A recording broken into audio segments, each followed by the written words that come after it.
Кыргыз патенттин конкурсуна мен Instagram баракча аркылуу конкурска катышып жатам. Биздин долбоор Filterfish суу астында жүрүүчү дрон.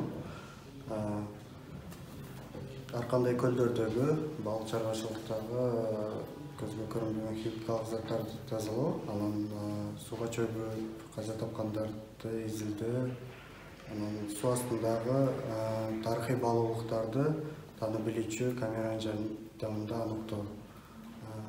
Азыркы күндө өзгөчө кырдаалдар министрлиги тарабынан келишим түзүлүп, бир дана дронго буйрутма алдык. Гранттык каражатка ээ болгон күндөн тартып, бул долбоор ишке ашырыла баштайт.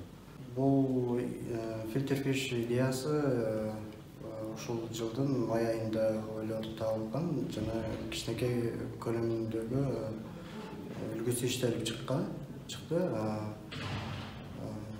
Анан гранттык суммага ээ болгон күндөн тартып чоң көлөмүндөгү иштелип чыгат жана өзгөчө кырдаалдар тарабынан тапшырылат.